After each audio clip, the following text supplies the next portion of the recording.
Okay, hello everyone. Welcome to another episode. No, it's not another episode. This is the first.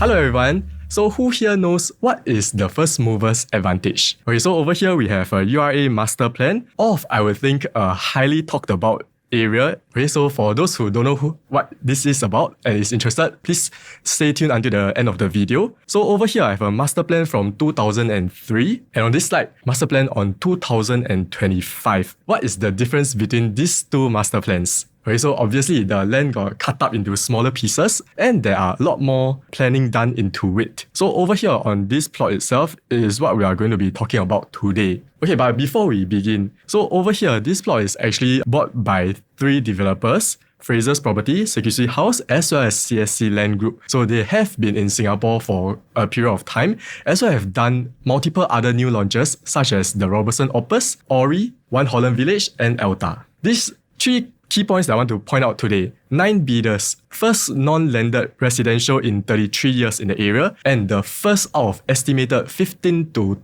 20,000 units in the area. Okay, so we have a latest Township case study, Lentor. Most of you who have been on the lookout for property for the past 4 to 5 years would have seen a lot of Lentor new launches. So previously, what was this entire place? Lentor subjected to planning, and then what did the government do to it? So they have cut it out into smaller pieces such as these. Okay, but over here, what I really want to point out is that if you see what is the first mover's advantage, the first launch was Lentor Modern, which was launched sometime in 2021. So as a mixed development, as well as it being nearest to the MRT, it was still sold at a lower PSF as compared to the neighboring counterparts, like Lentor Mansion, Lentoria, etc. And why is this so? It's only because this was the first plot in the area and the land price was relatively cheaper as compared to the other plots. Okay, so you can see Lentor Modern has actually reached sub-sale stage and it has TOP'd already. Over here, this is what I want to be focusing on today to take a look at the gains and loss. So far there are 0 unprofitable transactions in Lentor Modern itself, and then on average is about 4% per annual growth for the profitability. So what is the first mover's advantage? It's not just being the first mover. If you buy first, but then there's nothing happening, it won't also be considered first mover. But over here we have got an equation to share with you more on what actually dictates first mover advantage. Over here,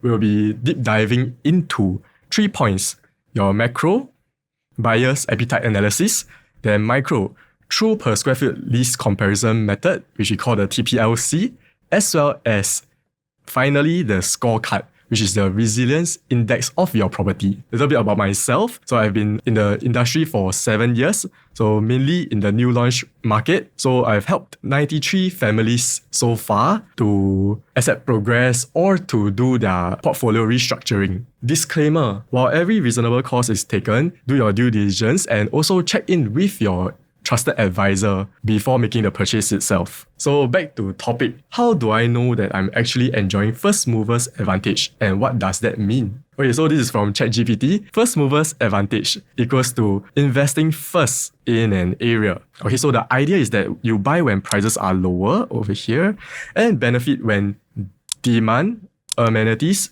infrastructure, and property values increases later on. Okay, so for that to happen, right, first, we must be the first to be in the area, okay, first.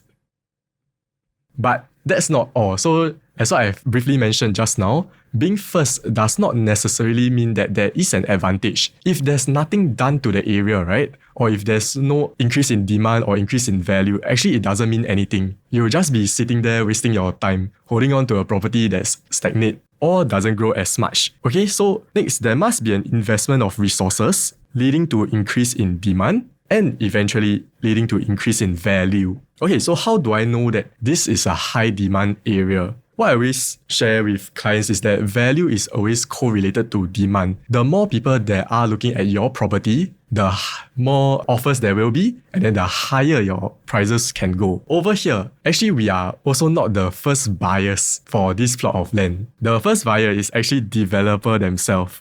because they have to buy the land before we as consumers can even take a look at it. Okay, so for this Dunearn House government land sale, there were actually 9 bidders, which is a very healthy range. Usually, government land sales in Singapore has got about 6 developers bidding for it. But this shows developers' confidence in this area for all of them to come together to plan for it as well as to bid. Okay, so this was from 2025 when the winning bid was from Fraser Security House as well as CSC Land Group at 1,410 per square foot. Back then in 2025, this was what developers think. They think that the fair valuation is, I would say, about 1,000, close to 200 to 1,410, which was the winning bid. Investment of resources. What does that mean? So what I always tell my client is that actually we can, in Singapore, right, for property investment, we can just follow where the government is putting their money at. Okay, why do we invest or gamble against the house? Whereas for here, right, we have the government showing us where will they be putting their resources at. MRT, live and play hubs. In today's context, we are talking a lot about livability in terms of increasing natural demand for the area. And then for, at least in Singapore's context, the MRT is very, very important, be it whether you drive or not. Okay, consumers or buyers still look at MRT as one of the most important factor when purchasing properties. Okay, so that's why we have the URA Master Plan, whereby we can foresee what is going to happen in a particular area in the next 10 to 15 years. So for Turf City, this wasn't planned in the last 5, 10, even 20 years. This was planned all the way since 1998. So since 1998, right, the site has already been largely zoned for residential use. In 1998, I think most buyers out there are in their like teens or maybe even kids. Okay, as we see buyers coming in at like 20 plus 30 years old. So this entire piece of land, right, has been zoned residential since 1998, and then only until the most recent master plan 2025, then this plot of lands have been cut out. So we've counted there are 20 plots of land, both either residential or residential with commercial on first story. Okay, so this is the Turf City rejuvenation and how it will roughly look like. Then over here, something to take note of, so 15 to 20,000 new homes. Something that I see not touched on in videos is that this is actually a car-like district. So if you see based on our most recent launches, like your One North or Media Circle area or Bayshore, when it says car-like district, then usually the car park lots is about 40%. The car park lots for Dunearn House hasn't been announced yet, but I do believe that there will be a high chance that it will be about 40% as well because of the amenities in the surrounding, whereby you have your 6th Avenue MRT just 4 minutes walk away, as well as it will also be connected via the Turf City MRT in the future, currently under construction. Okay, so transport note. So this is also the reason why I believe that the government has actually placed the plan there, but hasn't executed until recently. It's because of this thing. Okay, 6 more MRT stations will be built in phase 2 of Cross Island Line to be opened by 2032. So most important MRT station over here will be the Turf City station. This actually coincides with the transformation or the forming of this township in the area.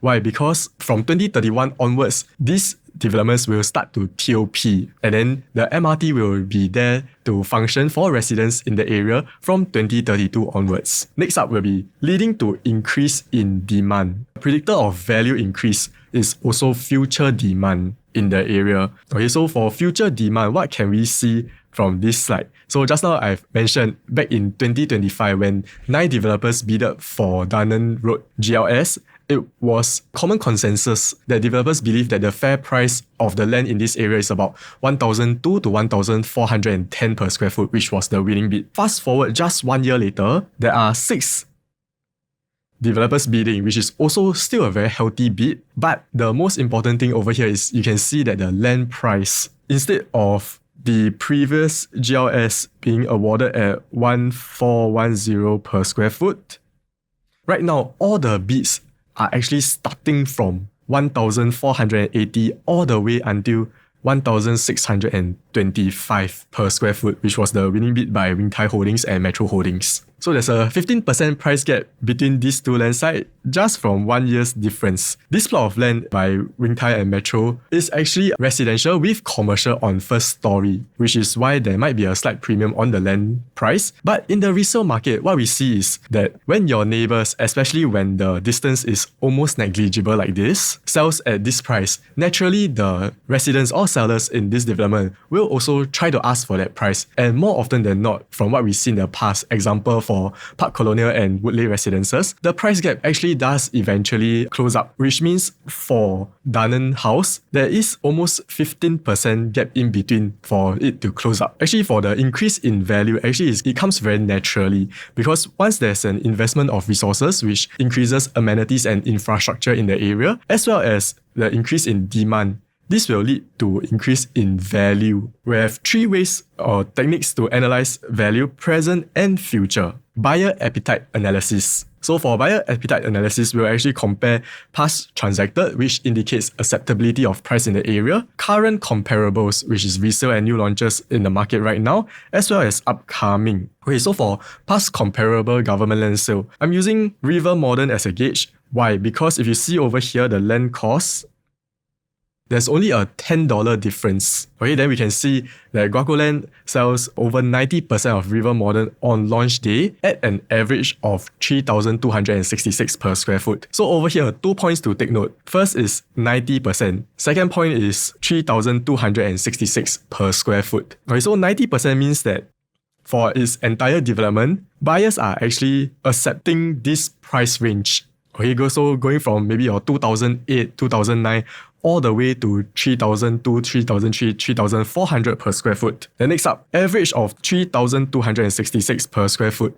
So what does this mean? Okay, so for core central region, right, the new launch average per square foot for the past 12 months, we have actually charted it out. And then the average is, you can see from 3,003, 3,004, 3,003, 3,001, etc., etc. Average is about 3,260 per square foot. Okay, in the past 1 year. For buyer's appetite, this doesn't only apply to CCR. It's not only core central region that is experiencing this. Even for RCR, like for the ORI, CDL-led consortium sells 86%, averaging 2,704 per square foot. And even in the OCR itself, we have a very recent launch, Vela Bay at Bayshore, which sold 72% on launch day at an average of 2,886 per square foot. Our RCR and OCR price acceptance has already reached this range of pricing as well. For Dunearn House, what is fair value to you in today's market? Over here, we have the estimated price matrix. I do believe that there will be some units starting from 2,900 per square foot. It will be here. Okay, but I believe that majority of the units will be from 3,000 to about 3,300 plus per square foot, which is why my estimated price matrix is like that. And then so we can see for a 2-bed, it should be starting from about 1.5x million. Okay, then your 3-bedder starting from 872 square feet, which is a very compact and efficient size. Then starting from approximately either 2.5x, high 2.5x or low 2.6x million. 4-bedroom, 1,184 square feet, which actually fits the gap in today's market, whereby last time in the past, 4-bedrooms were built very big at about 1,500 per square foot. But right now, we have a new type of 4-bedroom upcoming in the market, whereby it's about only 1,100 square feet with 4 proper bedrooms. So it can still fit your family's needs, but at the same time, keep the quantum low. So this will be starting at about 3.5x million. Disclaimer, this is just an estimated price matrix. We'll still wait for the developer to come out with the official starting from prices. Okay, so next up is this fair value. So just now we have compared against other new launches as well as within the whole CCR itself, RCR, OCR. Right now, we'll be comparing against a resale in the market. So I'm using 4th Avenue residences. Why? Because over here, these are the information for it. But most important would be firstly, its location. So it's also minutes walk to 6th Avenue MRT station. As well as secondly, the tenure is also a 99-year leasehold development. This makes it the most fair comparison. Over here, these are the transactions for 4th Avenue residences over the past 1 year-ish. So today I'll be focusing on to this per square foot. So highest transacted so far is actually a 3-bedroom, 947 square feet at 2,850 per square foot. I won't be using the highest number. I'll be using a slightly prudent number, 2,650 per square foot. So to reset it into a fresh list to give it a fair comparison with Dunearn House, I'll divide it by 92, then times 99, which gives us 2,852 per square foot. Right now, because of harmonization, we usually quote about a 5 to 8% difference due to the floor plan being more efficient, aircon ledgers not being factored into the unit size itself. With that said, plus 6%, it gives us actually 3,023 per square foot, which is actually in line with our indicative price matrix. Okay, so usually what we see for new launches, or what is a value buy that we quote or advise our client, is to actually go for new launches if there are a less than 15% gap between comparable resale around the area and the new launch itself. Over here, something to share with you guys. We like to see the rosy sides of things, but over here at 4th Avenue itself being so comparable, there are actually 10 unprofitable transactions. These units have actually held for some 2 years, some for about 5 years-ish, and then made slight losses of from 4,000 to 95,000. Okay, so some things to point out is that where an area can be good or a development can be good, okay, not all units are the same. So one point to take note is that for the unit sizes over here, if you can see, most of them, if not all of them actually, are your 1 and 2 bedder. Okay, so what does this show for demand in the area? But on the flip side, when there are unprofitable transactions, 10 of them, there are actually 40 profitable transactions, which means to say that 80% of the owners or buyers for 4th Avenue actually made money. Something to point out is that for the highest annualized growth, so just like I mentioned, that unprofitable transactions usually come from 1 and 2 bedroom around the area. But here I want to show you that actually the highest or the biggest winners in 4th Avenue are actually your 2-bedroom premium units over here, both at stack 14. So what makes them so different? Why other 2-bedroom or 1-bedders lose money? Why did they make the highest or most in terms of this development itself? Okay, so this is where stack selection is very important. Why? Because for stack 14, it's actually circled over here. Okay, it's a 2-bedroom premium unit that faces towards the tennis court as well as Bukit Timah Road. So naturally, you would think that facing the tennis court is or at least it will affect resale value in the future. Okay, but the most important thing over here is entry price. As long as the entry price is correct, even for those with units with undesirable attributes can actually still profit the most within the development itself. It doesn't necessarily have to be those that are pool facing or your premium greenery facing landed unblocked views that make the most. Over here in this entire area, right, what we found out is that in the past 2 years, there are 32 projects in the surrounding within 1.5 kilometers from 6th Avenue MRT, then with only 303 sale transaction. This is an area whereby there isn't a lot of sales transaction, but this is the reason for it. It's not that nobody is buying, because whereas there are 52 projects found, most of the projects here are actually boutique developments. So you can see over here, Villa Azura at 53 units, then 2A Princess of Wales, a couple of units, I think about 14 if I'm not wrong. For 4th Avenue residences itself, right, you can see that there are 82 listings in the market currently. Okay, but upon deeper look into it, there's actually only 1 4-bedroom for sale currently, and 5 3-bedder. So that's 6 listings out of 82, which means to say your remaining 78 units, right, are actually your 1 and 2-bedder. What does this entail in terms of demand in the area? What are buyers looking at when they look at this area? So over here, we'll actually cover it in our resilience index. Property resilience index, which there are 32 factors that we'll use to analyze whether a property will actually withstand a market cycle, as well as give you the highest growth in terms of profitability, or at least in terms of intrinsic value in the future. Okay, so then there's one point that we've noted in this property resilience index is that over here we have 4 scenarios. You can be a 99-year in a predominantly 99-year environment, 99-year in a predominantly freehold environment, freehold in 99 as well as freehold in freehold. So of course, this one first and fourth, right, will be neutral. These two will be neutral.